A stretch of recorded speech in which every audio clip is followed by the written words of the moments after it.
this is about the most indebted period in the history of the world. I never thought I would see so much debt so quickly as we have seen in the last few months. So what we're really talking about is government debt, because no one expects governments to go bankrupt, although we all know that occasionally they do default. We've seen many cases of that, but certainly not the United States or the UK or Spain or France. No one expects any of those countries to default anytime soon. But the way I think about debt is I use the debt to GDP ratio, because debt is not automatically a problem. It may be a problem or it may not be a problem. It all depends on how much income or output you have to service the debt. So just to give a simple example, let's say you have a credit card and you have a $50,000 balance on your credit card. You owe the bank $50,000. Is that a problem? Well, if you make $20,000, it's a big problem. You're probably going to go bankrupt. But if you make $200,000, you could probably, write a check and pay it off. So the answer as to whether the debt is a problem or not can only be thought about in relation to your income. And so I use the debt to GDP ratio. I say, how much debt does a country have? How much debt is outstanding? And how big is their GDP? And when you use that ratio, if you're at, say, 30% or even 40%, that's a comfortable ratio. Yes, you have some debt, but you also have, say, a strong economy and your ability to service the debt by collecting taxes or other sources of revenue is very reasonable, and that debt level is sustainable. But when you get up to 60% happens to be the level under the Maastricht Treaty, where the members of the European Union are not supposed to have debt in excess of 60% of their GDP. Now, many of them do. I'm not saying this is a hard and fast rule, but that's where Angela Merkel gets a little bit upset when you're above 60%. And Spain and France and some other, Italy certainly are above that threshold. But there's another threshold that's important, which is 90%. And 90% comes out of the research of Ken Rogoff and Carmen Reinhart. And what they've shown in developing markets, developed markets throughout the 20th century, recently, in the distant past, no matter where they look, once a country gets above 90% debt to GDP, a couple things happen. Number one, debt is no longer productive. The idea of borrowing is I'll borrow $1. I'm going to do something with that money. Huh? Yeah, I'll borrow the $1, I'll spend the $1, but I'll get $1.20 of GDP because, I'll spend it on something, but then the recipient, he'll spend it, and then someone else will spend it. And by what's called velocity, or the turnover of money, you'll actually get more than you borrow. That's Keynesian economics, very simplified version of it. But what Rogoff and Reinhart have shown is once you get past 90%, that's no longer true. You borrow $1 and you spend $1, but you might only get 90 cents or 80 cents of GDP. In other words, you reach a point where you cannot borrow your way out of debt. You cannot borrow your way to get enough productivity to get out of debt. And then you're sort of in a doom loop or a death spiral. Well, I mentioned 30% is comfortable, 60% is a problem in Europe, 90% is this critical threshold. The United States today is at 106%. But we are very rapidly moving to 120%. When you take the additional $5 trillion of new deficit spending that the Congress has approved and put that on top. And bear in mind, the GDP has gone down, right? So your denominator is shrinking, your numerator is going up, which means the fraction is going up. And now the debt is well in excess of 100%. It's actually coming into 120%. So all of a sudden, the United States starts to look like Italy, or for that matter, Lebanon or Japan, which is the highest of all. Now, the modern monetary theorists, MMT, modern monetary theory, whom I completely disagree with. I know a lot of them. I know Stephanie Kelton. She's a big brain. She's one of the thought leaders. She has a new book coming out.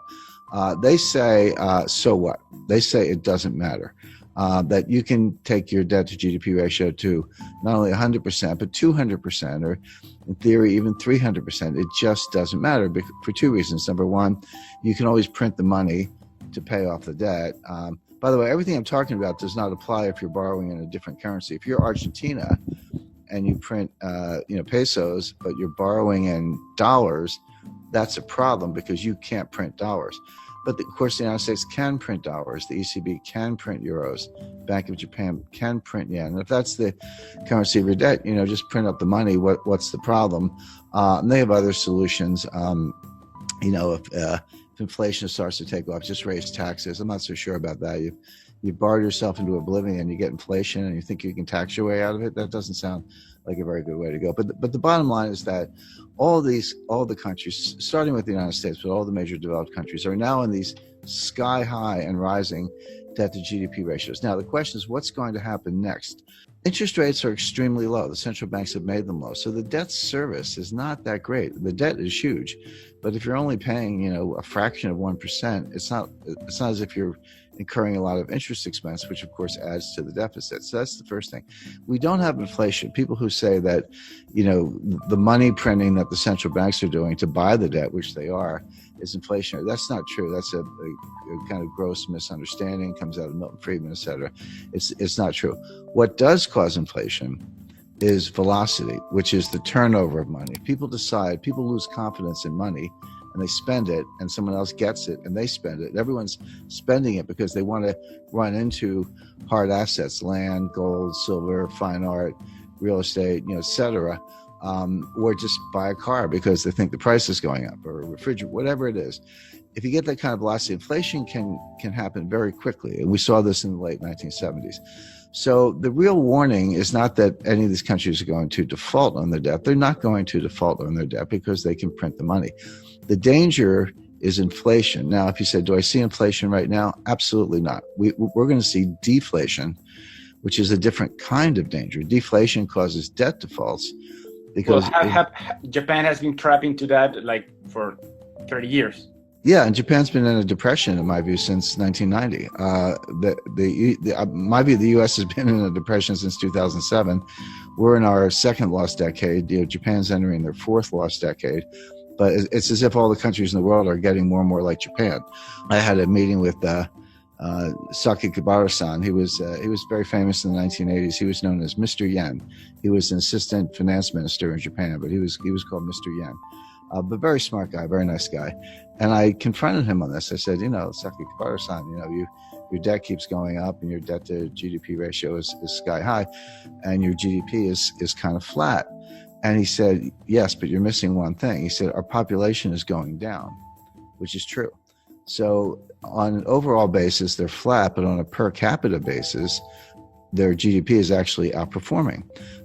So I said, so the logic of that is someday there'll be one person left in Japan and she will own the entire country and be the richest person in the world. Well, it's very bad for Argentina, and here's why. If you, or Chile for that matter, if you borrow in dollars and then we have deflation, what does that mean? It means the value of cash is going up, but it also means the value of the debt is going up. So even if you have very low interest rates, which we do, when you borrow in dollars and the dollar is worth more, that's what deflation is. Your dollar is worth more.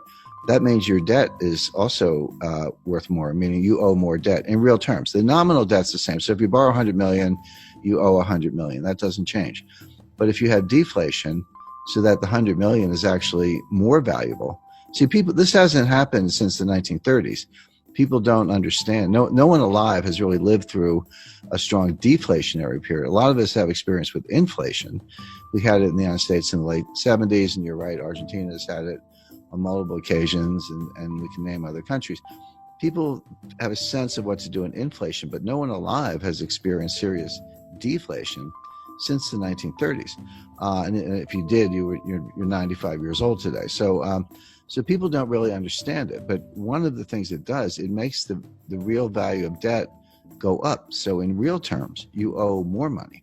So if you were in trouble to begin with and you borrowed money to get out of trouble, but the value of the debt goes up, now you owe more money. Now where do you stand? It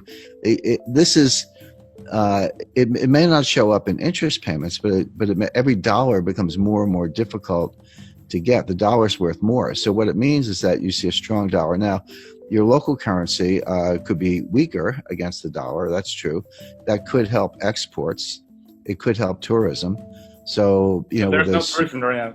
There's Yeah, not going to be more tourism. well, you make a good point. There is no tourism today. I'm on a mountain, and you're you're in a home or studio or someplace. So right, there's no tourism going on today. But assuming it comes back next year, if you have a really strong dollar, in theory, an American could, or European for that matter, could look at Argentina.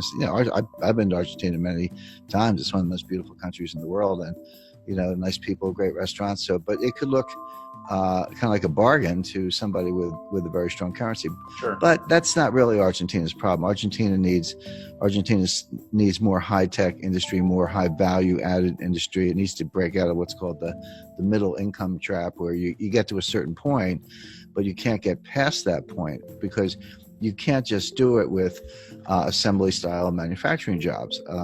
You need high value added jobs. You need technology is what you need. And all the developed economies are facing the same issue. That applies to all of Latin America, Chile, Mexico, Colombia. Correct, but it applies to most of Asia as well. This is China's problem. China's not going to continue the kind of growth we've seen over the last 20 years because they've used up that. When I studied development economics in the 1970s in graduate school, and we used to think that the hard part of development economics was getting from low income to middle income. And then we say if you get to middle income, it's a straight path to high income. Turns out that's not true. Getting from low income to middle income is actually pretty straightforward. You have to get rid of corruption and you need to ease up on regulation. But you can, if you have foreign direct investment and people come from the country to the cities and you do, kind of simple manufacturing, et cetera, you can get a really good export machine going and earn hard currency reserves.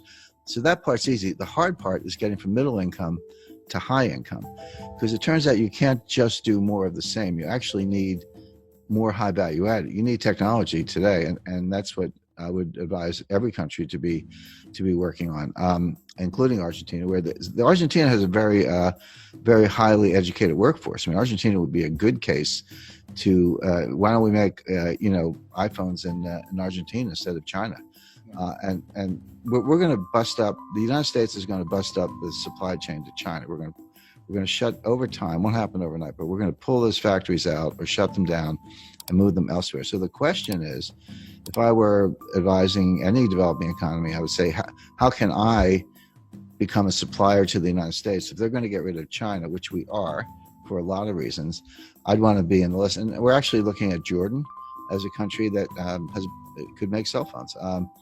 India is a big case because they have cheap labor. Argentina, I think, is a better candidate because they have a more highly educated workforce.